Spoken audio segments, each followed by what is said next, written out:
황정근입니다. 원래 가수 뒤에 노래하지 마라 그랬는데 제가 우리 김기환 교수님 얘기를 들으니까 좀 뜨끔한 면이 있습니다. 국회 도서관의 AI 서비스에 대해서 제가 20분 동안 소개한다고 그랬는데 그 내용이 이 7대 원칙에 맞는지부터가 제가 좀 겁이 나가지고 앞에 할 걸 괜히 뒤에 하게 됐습니다. 뭐 제가 이 자리에 선 이유는 제가 전문가여서 선 게 아닙니다. 제가 국회 도서관에 있으면서 국회 도서관이 AI 도서관으로 발전해 나가는데 어떤 고민을 하고 있는지, 그다음에 그 서비스들이 지금 현재 어떤 단계에 와 있는지, 그다음에 앞으로 어떻게 하려고 하는지 그걸 간단하게 소개 말씀을 드리려고 왔습니다. 제가 뭐 도서관의 전문가도 아니고 AI의 전문가도 아니고 또 국회 전문가도 아니고 이렇게 전문가가 아닌데 이렇게 말씀을 드리게 돼서 송구스럽지만 이 원고는 제가 쓴 게 아니기 때문에 강연을 드릴 수가 있게 됐습니다. 제목은 뭐 디지털 포용에 대해서 말씀을 드리는데 중심적인 내용은 내일 프로젝트, 그러니까 국회 AI 도서관 저 밑에도 저렇게 나와 있죠. 내일이라고 되어 있는데요. 내셔널 어셈블리 AI 라이브러리의 준말입니다.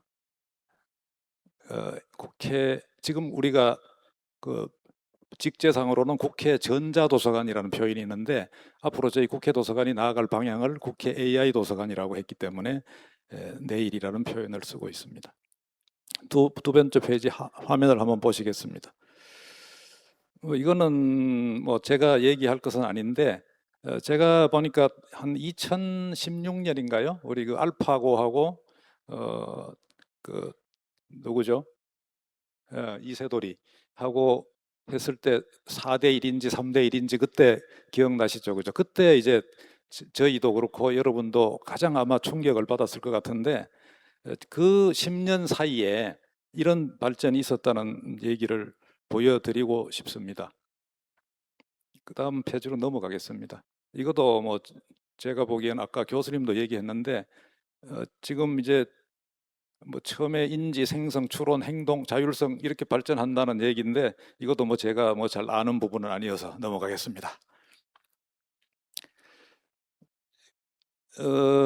여기는 뭐 이것도 마찬가지입니다. AI 생태계라는 게 하드웨어 인프라에서부터 그 위에서 구동되는 범용 기초 모델, 그 다음에 그리고 이제 각 분야, 의료, 금융, 법률 뭐 등 특정 분야에 맞춰진 AI 에이전트까지 매우 이렇게 세분화되어 있다고 보여집니다.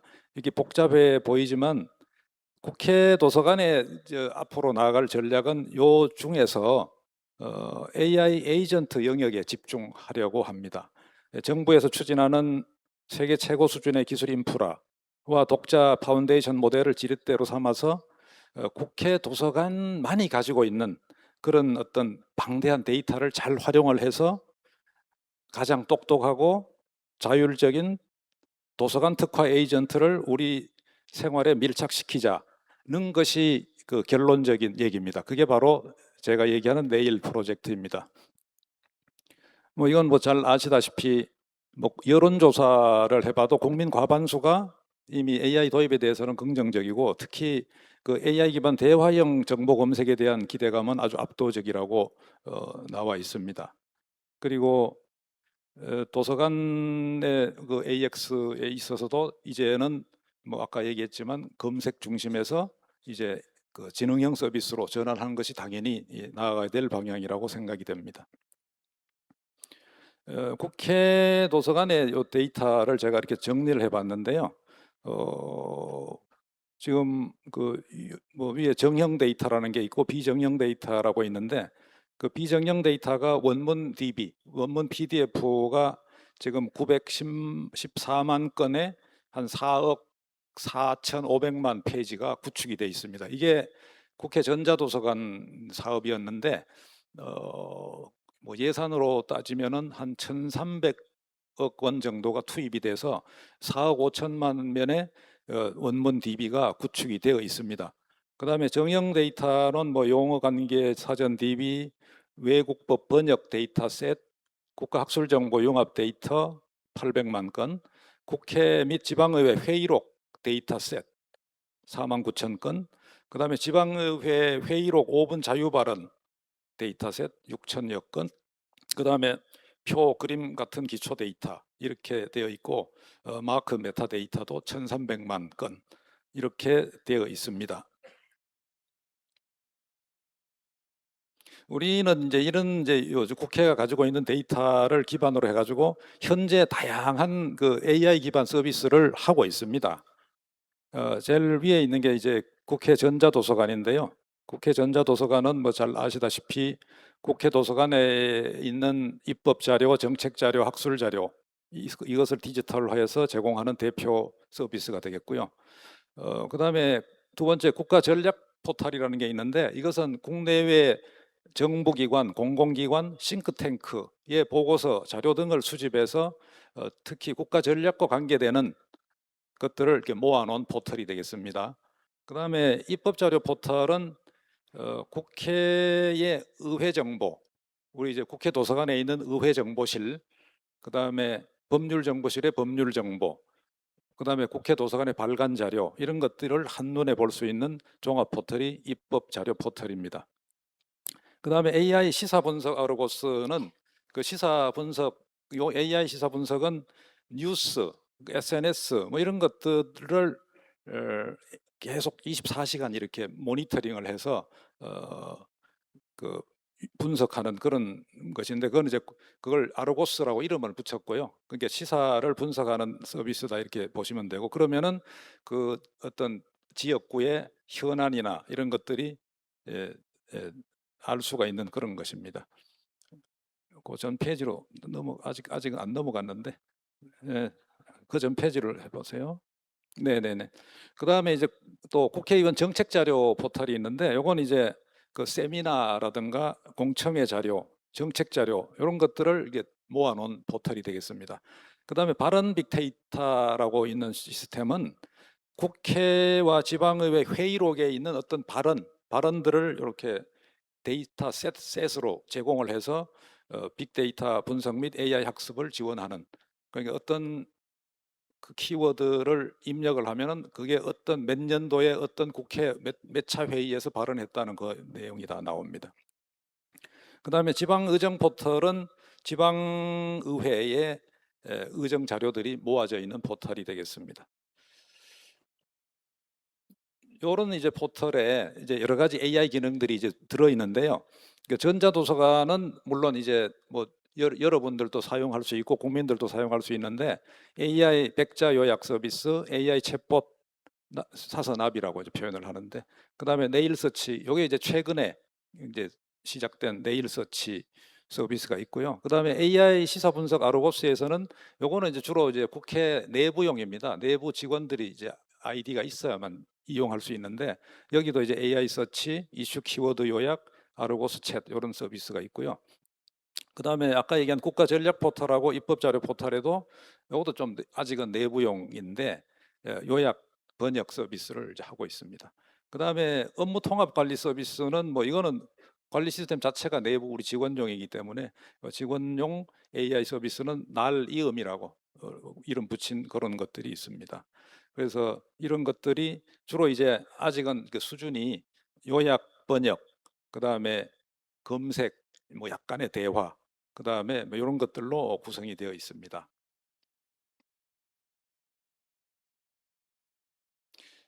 근데 이제 여기서 이제 그 지금 내가 쭉 열거한 서비스들이 이제 널려 있는데 여기서 우리의 진짜 고민이 시작된 거죠. 이런 그 여러 가지 서비스들을 갖추고 있고 방대한 데이터를 갖추고 있는데 현장에서 느끼는 이제 체감 효용이 그렇게 좋지가 않습니다.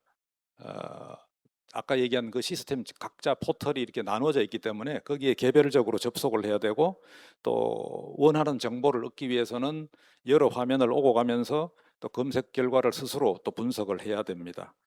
데이터는 산더미 같이 많은데 정작 필요한 정보를 한 번에 찾기 어렵다.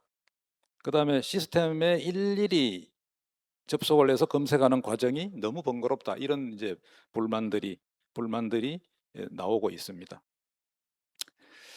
그러면 이 그 불만이랄까 뭐 이런 것들에 대한 근본적인 원인을 당연히 알고 있죠. 우리 아까 얘기했듯이 제가 국회 도서관이 무려 4억 5천만 면에 달하는 방대한 원문 DB를 보유하고 있다고 했죠. 그런데 현실은 이 정보 시스템 간에 AI를 활용한 데이터 융합이 불가능한 일종의 데이터 단절 현상이라고 하더라고요. 그런 것을 겪고 있습니다. 이렇게 훌륭한 데이터를 가지고도 단순한 키워드 검색, 그 다음에 단순 열람 수준에 그치고 그 활용도가 떨어지는 서비스의 한계에 직면해 있는 겁니다. 그게 현재의 모습은 이용자가 개별 시스템에 각각 따로 접속해야 되는 이른바 멀티 채널 구조가 되어 있죠. 또 어렵게 자료를 찾고 나면은 이것을 비교 분석하고 요약하는 것은 오로지 이용자들이 다 해야 되는 그런 형국입니다. 그래서 근본적인 변화가 필요하다고 생각했습니다. 그래서 그게 바로 제가 얘기하는 내일 프로젝트입니다. 이 프로젝트의 목표는 아주 명확합니다. 이용자가 키워드를 치고 자료를 일일이 찾아보는 수동적인 도서관에서 벗어나 이제는 AI가 직접 데이터를 읽고 제안하는 지능형 도서관으로 패러다임을 완전히 전환하는 것입니다. 국회 도서관의 로드맵은 그 단일 창구에서 모든 것이 이루어지는 그 원채널을 추구합니다. 이용자가 일상적인 자연어를 질문을 하면은 AI가 그 의도를 스스로 파악하고 가장 적합한 해답을 생성해 내는 겁니다. 이를 통해서 그 분산되어 있던 우리 국회 도서관의 AI 서비스를 하나의 지능형 플랫폼으로 통합해서 국회 내부적으로는 입법 지원의 기능을 효율화하고 국민들, 외부적으로는 국민들의 편의성을 제고하려고 합니다. 그 내일은 그 단순히 뭐 챗봇 하나를 더 만드는 것이 아닙니다. 서로 다른 AI 서비스를 유기적으로 연결하는 이제 지능형 플랫폼입니다. 이 지능형 에이전트는 크게 세 가지를 핵심 기둥으로 움직일 겁니다. 첫째는 문제를 파악하고 해결책을 찾아내는 에이전틱 AI 기술을 적용하죠. 둘째는 모든 서비스를 하나의 창구로 묶어내는 지능형 통합 플랫폼입니다. 그리고 셋째는 국가 최고의 지식 허브로서 절대 타협할 수 없는 가치, 할루시네이션을 최소화하고 팩트 체크를 보장하는 신뢰 기반 서비스, 요 세 가지입니다. 그렇다면 이 내일을 현장에서 어떻게 구현할 것인가? 우리의 핵심 전략 세 가지를 이제 구체적으로 말씀을 드리겠습니다. 첫째는 질문의 의도를 꿰뚫고 해답을 제공하는 에이전틱 AI라고 했죠. 그 내일은 바로 AI가 스스로 의도를 파악하고 어떤 도구를 쓸지 선택을 하고 분석과 생성을 거쳐서 최종 결과를 제공을 합니다. 그 스스로 계획을 하고 수정을 하고 성찰을 하고 실행을 하고 이런 완벽한 모두의 AI로서 역할을 해내는 그런 것을 전략 1로 하고 있습니다. 두 번째 핵심 전략은 이 AI를 우리 도서관 생태계에 안착시킬 수 있는 지능형 통합 플랫폼입니다. 국회 아까 제가 얘기했던 국회 전자도서관, 국가 전략 포털, 뭐 입법 자료 포털, 그다음에 AI 시사 분석 아르고스 이런 것들과 같은 기반 시스템들을 버리거나 그다음에 완전히 또 새로운 걸 만든다는 그런 뜻이 아니고 지금 있는 요 시스템들을 그 MCP 모델 컨텍스트 프로토콜이라는 기술적 다리로 연결을 해서 그 위에 요약, 번역, 데이터 시각화, 이슈 분석 이런 걸 담당하는 특화 에이전트를 유기적으로 배치하는 겁니다. 그러니까 이제 비유하자면은 물나래의 그 백조 다리처럼 보이지 않는 뒷단에서는 AI가 스스로 추론하고 하위 작업을 분석하고 여러 시스템을 오가고 그래서 가장 최적화된 결과물을 끌어올립니다. 결과적으로 우리는 오직 단 하나의 챗봇을 통해 이제 겉으로는 백조를 만나는 그런 구조가 되겠습니다. 세 번째 전략은 이제 물론 가장 중요한데 어쩌면 우리 도서관계에서 가장 중요한 가치, 타협할 수 없는 가치 바로 신뢰성입니다. 우리는 철저히 검증된 입법 자료, 정책 자료, 학술 자료만을 대상으로 하는 할루시네이션 재료 환경을 지향합니다. 답변 생성 시에 반드시 출처를 명시를 하고 이용자가 직접 눈으로 그 원문을 검증할 수 있도록 원문 페이지 링크를 반드시 제공할 겁니다. 그래서 공신력이 생명인 도서관의 정체성을 기술로 지켜내는 방안이 되겠습니다. 이러한 전략이 현장에 적용이 되면은 국회 도서관의 서비스는 이제 획기적으로 달라질 겁니다. 이제 도서관 이용자들은 어려운 전문 용어나 복잡한 검색식 이런 거 없이 일상적인 언어로 편하게 질문할 수 있습니다. AI가 질문 의도를 이해하고 재구성하고 4억 5천만 면에 달하는 방대한 원문 속에서 관련 정보를 추출하여 핵심 내용만 추려서 그 적합성을 판단한 뒤에 최종 답변을 제공을 합니다. 누구나 쉽게 지식의 혜택을 누리는 진정한 디지털 포용 도서관이 실현되는 겁니다. 국회 내에서 국회 내부에서의 서비스를 이제 살펴보면은 정책 보고서 생성이나 이슈 분석 요청에 대해서 AI가 입법 자료, 정책 자료와 뉴스, SNS 빅데이터를 수집을 합니다. 키워드 빈도와 여론을 분석하고 기존 보고서의 핵심 문장을 추출하고 보고서의 목차와 논리 구조까지 기획을 해줍니다. 최종적으로는 이슈 분석 리포트 보고서 초안이 제공되고 우리의 입법 지원 효율성을 극대화할 수 있게 됩니다. 이제 외부적으로 보면은 우리가 국회 도서관이 아무리 훌륭한 시스템을 만들어도 국회에서만 쓴다면은 그것은 진정한 의미의 국가 지식 플랫폼이라고 할 수 없을 것입니다. 공공도서관, 전문도서관, 대학도서관 등 전국의 한국학술정보협의회 회원기관들이 내일의 지능형 서비스를 공동으로 활용할 수 있도록 문을 활짝 열 것입니다. 이것이 바로 우리가 그리는 공유와 협력의 지식 생태계입니다. 그리고 도서관의 근간은 또 저작물입니다. 창작자의 권리를 침해하는 기술은 결코 지속 가능할 수 없습니다. 우리는 그 창작자와 함께 성장하는 내일이라는 확고한 원칙도 세웠습니다. 그 AI는 방대한 내용을 분석하지만 원문 텍스트 전체를 이용자에게 직접 노출하지는 않습니다. 대신 이용자가 적합성을 판단할 수 있는 핵심 요약과 함께 반드시 아까도 얘기했지만 원문 링크를 제공을 합니다. 이용자가 이 링크를 클릭을 해서 원문에 접속하는 순간 저작권법에 따른 보상금 지급 체계가 작동을 해서 저작자에게 정당한 보상이 돌아가게 됩니다. AI 기술이 창작자의 생계를 위협하는 것이 아니라 오히려 묻혀있던 지식을 발굴해서 창작자에게 더 많은 보상을 연결해주는 상생의 도구가 되는 것입니다.